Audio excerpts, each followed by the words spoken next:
ராம் ராம், வாழ்க வளமுடன். Voice of காஞ்சி நேயர் அனைவருக்கும் இனிய மாலை வணக்கம். இன்னைக்கு பகவான் சுதாமா முனிவர் சொல்கிறார் அந்த அவதார மகிமையிலலாம் பாகவத கதையில் அடுத்தது. சுதாமா முனிவரோ பகவானோட அவதார மகிமைகளை சொல்லுறார். ஆதியில் பகவான் உலகர் சிருஷ்டி அப்படிங்கிற அந்த வேலை பணி செய்யறதுக்கு 16 கலைகள் கொண்ட ஒரு புருஷ ரூபத்தை அடையிறார். விராட் புருஷனோட உடலில் இருந்து தேவர்கள் மனிதர்கள் எல்லாரும் தோன்றா. உலகம் விரிவடைந்தது. அவர் சொரூபம் அழிவற்றது, சத்வகுணம் நிறைந்தது, மகிமை பொருந்தியது. இந்த மாதிரி அம்சத்தினாலேயே தேவதைகள், பட்சிகள், பசுக்கள், பிராணிகள் இந்த மாதிரி வர்க்கங்கள்லாம் தோன்றது. அதில் ஆதிநாராயண ஸ்வரூபமே சகல அவதாரங்களுக்கும் மூல காரணம். ஸ்ரீஹரி எடுத்த அவதாரமும் எண்ணில் அடங்காதது. அதனால் அவ 24 மிக்கது வலிமை பெற்றது. அசுரர்களால் உலகத்திற்கு துன்பம் உண்டாகும் போது அவர்களை அடக்கி நன்மைகளை காப்பதற்காகவே பகவான் பல உருவங்களில் வரார். அதில் தான் தர்மம், ஞானம், பக்தி அப்படின்னு கிருஷ்ணன் தன்னோட திவ்ய லோகத்துக்கு போன பிறகு அந்த உலகத்தில் இருக்கிற அஜ்ஞானம்னா என்ன? அறிவில்லாத இருள் சூழ்ந்த அஜ்ஞானத்தில் சிக்கி உழன்று துன்பப்பட்டு கஷ்டப்பட்டு அந்த மாதிரி இருக்கும்போது அந்த பாகவத புராணம் பிரகாசமாக எல்லாருக்கும் ஒளி வீச தொடங்கிறது. துவாபர யுகத்தில் வியாசர் பராசர முனிவரின் மகனாக அவதரிக்கிறார். மகாவிஷ்ணுவின் கலாவதாரமாக திகழ்ந்த அவர் வேதங்களை வகுத்தார், இதிகாச புராணங்களெல்லாம் இயற்றார். அந்த மாதிரி இருந்தாலும் அவருக்கு திருப்தியும் அமைதியும் கிடைக்கல. அப்போது சரஸ்வதி நதிக்கரையில் வந்து அமர்ந்துட்டுருக்கார். அப்போ நாரதர் வரார். வியாசர் தன்னோட மனக்குறையை சொல்லி வருத்தப்படுறார்.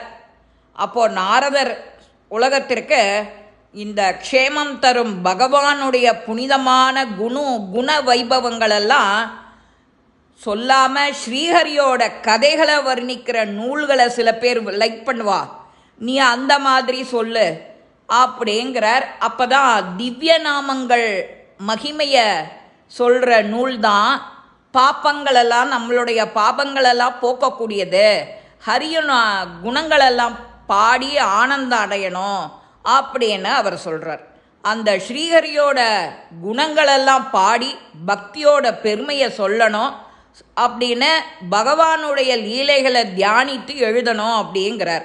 அப்போ தான் உங்களுக்கு பரமானந்தம் கிடைக்கும் அப்படின்னு நாரதர் அவர்கிட்ட சொல்கிறார். இதனால் உலக நன்மை ஏற்படும், பந்தங்களில் இருந்து விடுபட்டு அமைதியை பெறுவா எல்லாரும் நாரதர் சொல்கிறார்.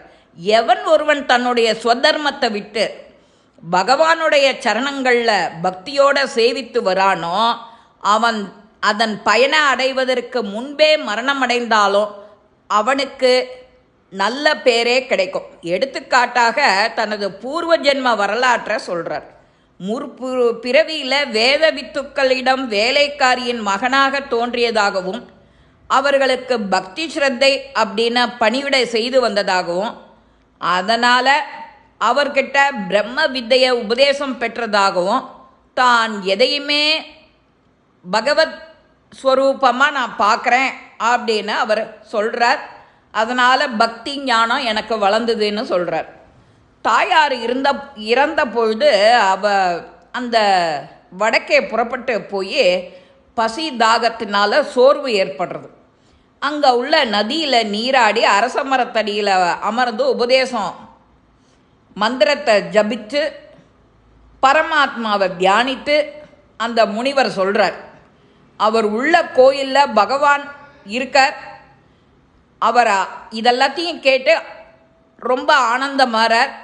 அப்போ அசிரீரி வாக்கு, இந்த பிறவியில் உனக்கு பகவானை காண தகுதி வரல, இன்னும் ஸ்ரீ கிருஷ்ணர்கிட்ட உள்ளத்தை உன்னோட மனசை இருத்தி சித்த சுத்தி ஏற்படுத்தி பஞ்சபூத சரீரம் புண்ணிய கஷேத்திர நதிகளில் நீராடி பல யுகங்கள் கழிந்த பிறகு அந்த உலக சிருஷ்டி ஏற்பட அப்போது பிரம்மபுத்திரனாக பிறந்ததாக சொல்கிறார். அந்த நாரதர் இப்படி சொல்லிட்டு போயிட்டார். வியாசர் தியானத்தில் ஆழ்ந்து பரம புருஷனாகிய ஸ்ரீ கிருஷ்ணன் கிட்ட பக்தியை தரக்கூடிய பாகவத கிரந்தத்தை இயற்றார். அதிதியின் உருவமாகிய கௌரவர்களும் நீதிக்கு இருப்பிடமாக இருந்த பாண்டவர்களும் வாழ்ந்த வரலாறே மகாபாரதம். இதை எழுதியவர் வியாசர், எல்லாருக்கும் தெரியும். பாரத போரில் இரு தரப்புலையும் போர்க்களத்தில் வீர சொர்க்கம் அடையிறா. அப்போது துரோணாச்சாரியாரோட மகன் அஸ்வத்தாமன் திரௌபதியின் புத்திரர்களை தூங்கி கொண்டிருக்கும் போது கொரூரமாக கொண்டுடுறான்.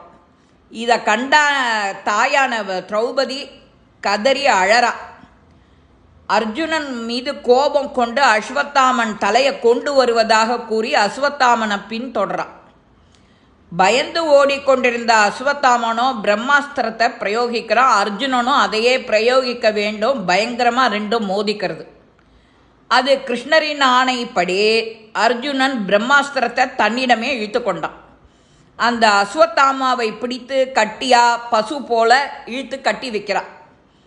கிருஷ்ணனோ அர்ஜுனன் கிட்ட அவனுக்கு தயவு காட்டாதேன்னு சொல்கிறார்.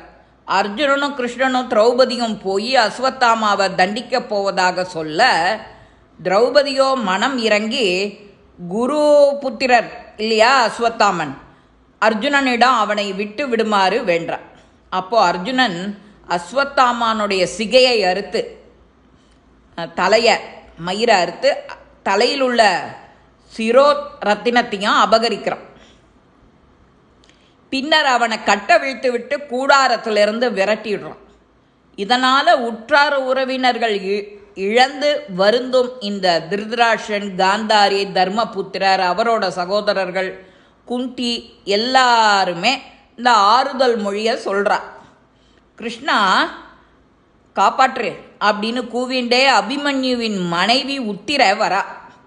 கிருஷ்ணன் நடந்ததை தெரிஞ்சு அஸ்வத்தாமன் ஏவிய அஸ்திரத்திலேருந்து உத்தரையின் சிசுவை காப்பாற்றுறார். இது கூட ஒரு பதிவில் நான் சொல்லியிருக்கேன், உத்தரையோட சிசுவை காப்பாற்றுறார் ஸ்ரீ கிருஷ்ணன்னு. இந்த கதை உங்கள் எல்லாருக்கும் பிடிச்சிருக்கோம். லைக் பண்ணுங்க, ஷேர் பண்ணுங்க, பெல் பட்டனை கிளிக் பண்ணுங்க, சப்ஸ்கிரைப் பண்ணுங்க, கமெண்ட்ஸ் பாக்ஸில் கமெண்ட்ஸ் போடுங்க. ஸ்ரீ மகாபெரிவா திருவடிகளே சரணம். நல்லதே நடக்கும். ஆனந்தமாக இருப்போம் நண்பர்களே. வாழ்க வளமுடன்.